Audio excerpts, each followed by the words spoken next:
Did you think heading out into nature and taking professional level photos would be easy? Well, I kinda did. But it turns out there's more to landscape photography than just pointing your camera at something that looks kinda pretty and well, pressing the shutter button. There are a few things that I wish I would have known before I got started. So if you'd like to take images like this, and this, then here are the 12 things that I wish I would have known sooner on my quest to taking professional level landscape photos. Okay, so when I first got started in photography, I had to throw some money at some gear, right, as we all do. So I watched video after video, and I finally settled on a Fuji X-T5 camera and a bunch of lenses.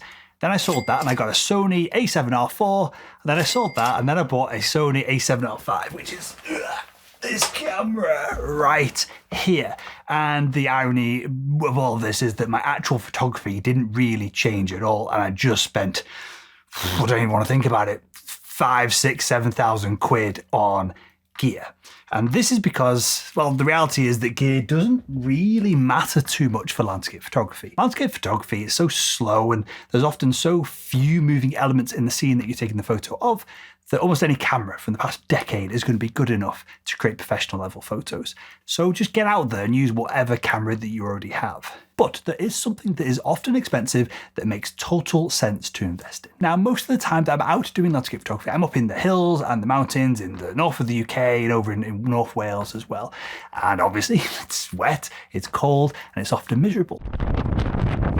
But it doesn't have to be. I think a good set of boots, a waterproof jacket, and waterproof trousers are more important than any expensive camera gear for landscape photographers.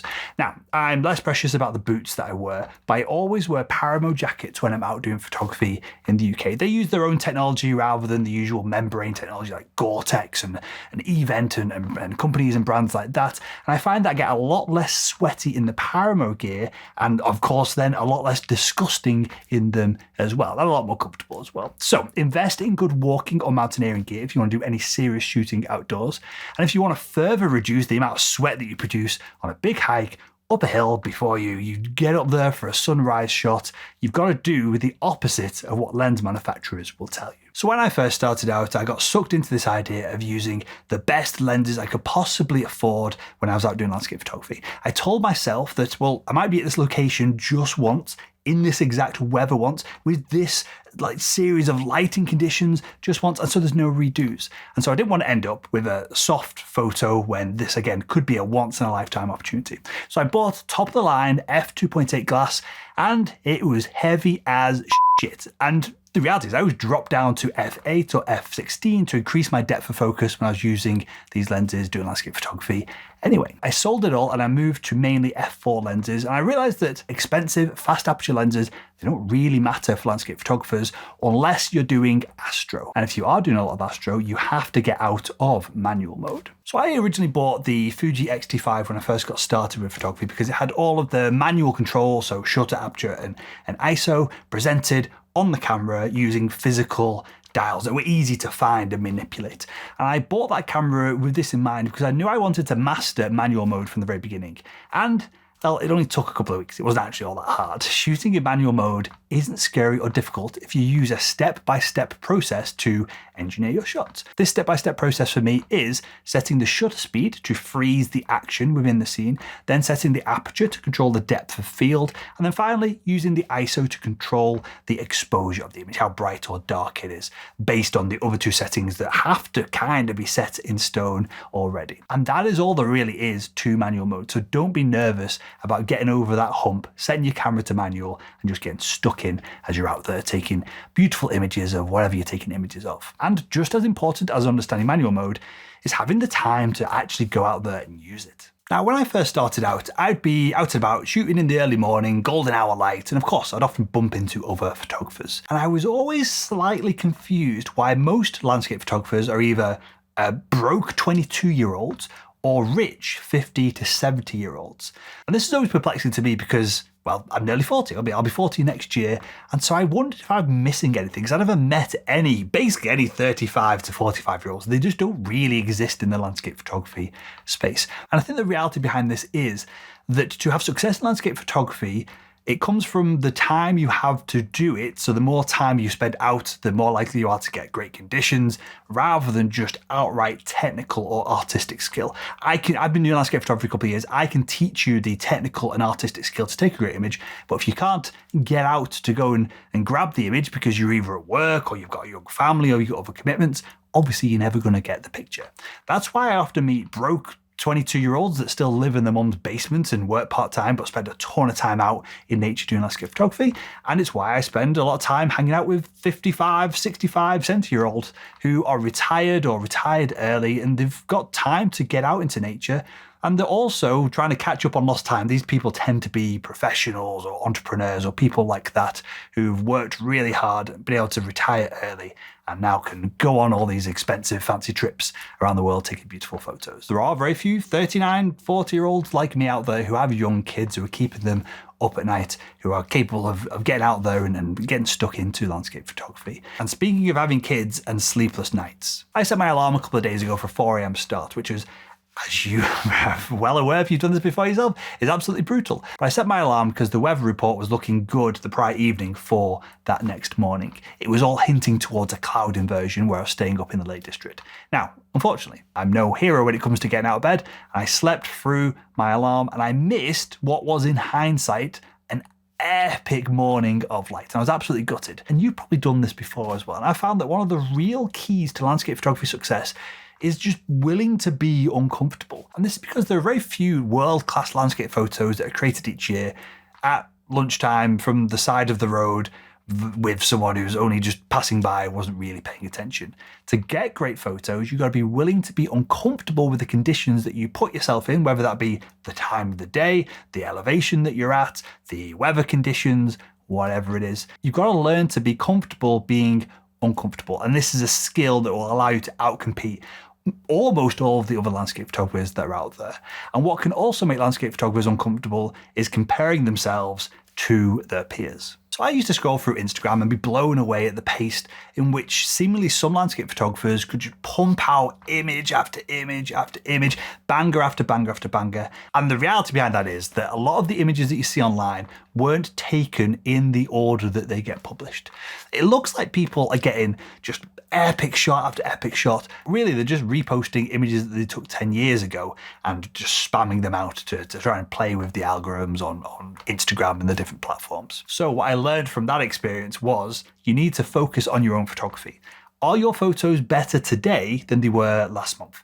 Then you're doing a great job. And that's all you've got to do, right? Just improve slightly, just slightly improve over the course of a month, a quarter, a year, a decade. And inevitably, at the end of that point, even if you're only half-arsing it, you're going to be a high-level landscape photographer, no doubt. But if you do find that you have lots of high points and low points in your output in the work that you're putting out there, it could be because of the subjects that you're shooting. Last month, I went out with one of the UK's top landscape photographers, and it was an amazing location. It was foggy conditions, which is awesome because we were in the woods, and it was pretty tough. And it turns out that big grand vista photos, the style of landscape photography that you see on this channel all the time, is typically the thing that I do the most of. It turns out that that's a lot easier than doing foggy woodland photography. Now, this is lucky for me because I prefer to be out on top of a mountain at 3, 4 o'clock in the morning on a summer with there's lights coming in or there's a storm or whatever it is.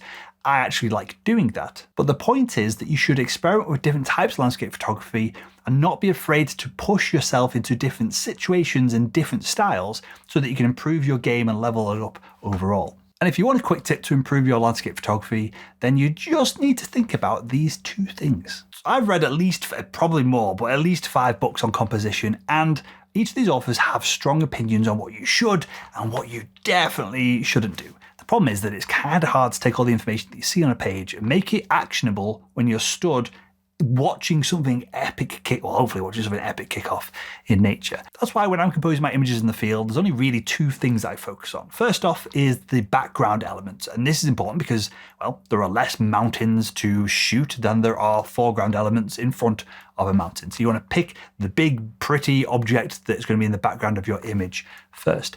Then I look for foreground interest and especially any leading lines, straight lines, diagonal lines, S and curve shaped lines. I'm always looking for those lines that point towards my main subject. And that is it. That's how you take a pretty decent landscape photo in most environments, in most conditions, most of the time. And sure, obviously, this can look a little bit formulaic if you have enough of these stacked back to back in your portfolio, but there's absolutely the best starting point for landscape photographers who want to create these deep depth of field, epic, big foreground, professional looking landscape images. And if you do enough of this, you're naturally going to start to develop your own eye for composition out in nature. So that's how you capture an amazing landscape professional looking image. But once you've got your image, your job is not done. Okay, so I feel like a bit of an idiot for this in hindsight, but one of the reasons that I started out with a Fujifilm X-T5 camera was that I'd completely bought into this hype around film recipes. So my first few months of doing landscape photography, I shot a bunch of images, I stuck the Velvia film recipe on, and I was kind of happy with the results. It was only a few months later that I started to look deeper into other landscape photographers' portfolios, and I saw what was a massive gap in. There's no way to describe it other than just the epicness of their photos versus the kind of flat boringness of mine. It turns out that editing your images is at least 50% of what makes a landscape photo look epic. You quite frankly just have to edit your landscape images if you want to stand out. And with that, there is one editing technique that is often the difference between a photo looking amateurish and one that looks professional. So the first professional photographer that I paid to review and give some feedback on my photos pointed out something that is now so obvious that I can't unsee it.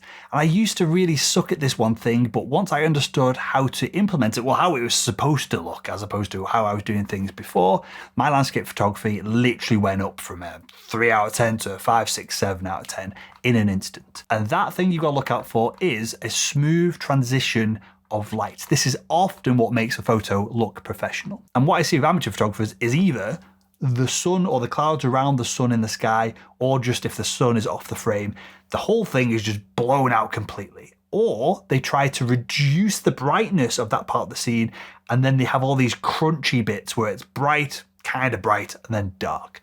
What we want to do is have a really smooth transition from the sun is blazing hot, right? It's literally a bunch of nuclear explosions going off. So that can be slightly blown out, but from that blown out center of the sun, we want it to smoothly transition across the rest of the scene. And to process an image, to get a smooth transition of light, it's actually pretty easy. All you've got to do is add some negative dehaze around the edges of the sun, if that's in the frame, and then add a little bit of saturation back into the mask that you created to implement your negative dehaze. So now you've got a fully edited banger of an epic landscape photo.